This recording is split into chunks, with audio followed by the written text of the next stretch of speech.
Hello everyone. Tonight we're continuing our series of books of Tamriel. More specifically for now, from the Elder Scrolls Skyrim. This story is particularly special to me. I first heard it while listening to William Strife on YouTube, who had started his series Tales from Skyrim in May of 2013. Which is actually what inspired this series. William read this book and several others from Skyrim beautifully. I've been trying to use music only from Skyrim for this series of Skyrim books. However, I will be using music from the Elder Scrolls 3 Morrowind, as William had, as I felt it fit this story perfectly. And so, I'd like to give a tip of the hat to him and to the original series. This book is called The Locked Room, written by the character Porbert Littomley, which is about how a pupil outlocks her cruel lockpick instructor. This book also serves as a lockpicking skill book and can be purchased for 75 septims. So relax and get comfortable as we begin our story. Yana was precisely the kind of student her mentor Arthkamu despised. The professional amateur. He enjoyed all the criminal types who were his usual pupils at the stronghold, from the common burglar to the more sophisticated blackmailers, children and young people with strong career ambitions, which the art and science of lockpicking could facilitate. They were always interested in simple solutions, the easy way, but people like Yana were always looking for exceptions, possibilities, exotica. For pragmatists like Arthkamu, it was intensely vexing. The Redguard maiden would spend hours in front of a lock, prodding at it with her wires and picks, flirting with the key pins and driver pins, exploring the hull with a sort of casual fascination that no delinquent possesses. Long after her fellow students had opened their test locks and moved on, Yana was still playing with hers. The fact that she always opened it eventually, no matter how advanced a lock it was, irked Arthkamu even further. You are making things much too difficult. He would roar, boxing her ears. Speed is of the essence, not merely technical know-how. I swear that if I put the key to the lock right in front of you, you'd still never get around to opening it. Yana would bear Arthkamu's abuse philosophically. She had, after all, paid him in advance. Speed was doubtless an important factor for the picker trying to get somewhere he wasn't supposed to go with the city guard on patrol behind him. But Yana knew it wouldn't apply to her. She merely wanted the knowledge. Arthkamu did everything he could think of to encourage Yana to move faster. She seemed to perversely thrive on his physical and verbal blows, spending more and more time on each lock, learning its idiosyncrasies and personality. Finally, he could bear it no longer. Very late one afternoon, after Yana had dawdled over a perfectly ordinary lock, he grabbed the girl by her ear and dragged her to a room in the stronghold far from the other students. An area they had always been forbidden to visit. The room was completely barren, except for one large crate in the center. There were no windows and no other door except for the one leading in. Arthkamu slammed his student against the crate and closed the door behind her.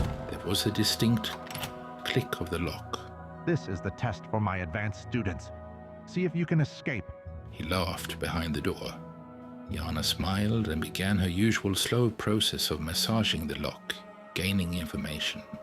After a few minutes had gone by, she heard Arthkamu's voice again call out from behind the door. Perhaps I should mention that this is a test of speed. You see the crate behind you? It contains a vampire ancient who has been locked in here for many months. It is absolutely ravenous. In a few minutes' time, the sun will have completely set, and if you have not opened the door, you will be nothing but a bloodless husk.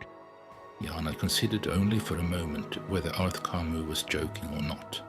She knew he was an evil, horrible man, but to resort to murder to teach his pupil. The moment she heard a rustling in the crate, any doubts she had were erased. Ignoring all her usual explorations, she jammed her wire into the lock, thrust the pegs against the pressure plate, and shoved open the door. Arthkamu stood in the hallway beyond, laughing cruelly. So, now you've learned the value of fast work. Yana fled from Arthkamu's stronghold, fighting back her tears. He was certain that she would never return to his tutelage, but he considered that he had taught her at last a very valuable lesson. When she did return the next morning, Arthkamu registered no surprise, but inside he was seething. "I'll be leaving shortly," she explained quietly. "but I believe I've developed a new type of lock, and I'd be grateful if you'd give me your opinion of it." Arthkamu shrugged and asked her to present her design. "I was wondering if I might use the vampire room and install the lock. I think it would be better if I demonstrated it." Arthkamu was dubious, but the prospect of the tiresome girl leaving at last put him in an excellent and even indulgent mood. He agreed to give her access to the room. For all morning and most of the afternoon, she worked near this slumbering vampire, removing the old lock and adding her new prototype. Finally, she asked her old master to take a look. He studied the lock with an expert eye and found little to be impressed with. "This is the first and only pick-proof lock. The only way to open it is to have the right key," she explained. Arthkamu scoffed and let Yana close the door, shutting him in the room. The door clicked and he began to go to work. To his dismay, the lock was much more difficult than he thought it would be. He tried all his methods to force it and found that he had to resort to his hated student's method of careful and thorough exploration. "I need to leave now," called Yana from the other side of the door. "I'm going to bring the city guard to the stronghold. I know that it's against the rules, but I really think it's for the welfare of the villagers, not to have a hungry vampire on the loose. It's getting dark, and even though you aren't able to unlock the door, the vampire might be less proud about using the key to escape. Remember when you said, if I put the key to the lock right in front of you, you'd still never get around to opening it." Wait, Arthkamu yelled back. I'll use the key. Where is it? You forgot to give it to me. But there was no reply, only the sound of footfall disappearing down the corridor beyond the door. Arthkamu began to work harder on the lock, but his hands were shaking with fear. With no windows, it was impossible to tell how late it was getting to be. Were minutes that were flying by or hours? He only knew that the vampire ancient would know. The tools could not stand very much twisting and tapping from Arthkamu's hysterical hands. The wire snapped in the keyhole, just like a student. Arthkamu screamed and pounded on the door, but he knew that no one could possibly hear him. It was while sucking in his breath to scream again. He heard the distinct creak of the crate opening behind him. The vampire ancient regarded the master locksmith with insane, hungry eyes and flew at him in a frenzy. Before Arthkamu died, he saw it. On a chain that had been placed around the vampire's neck while it had been sleeping was a key.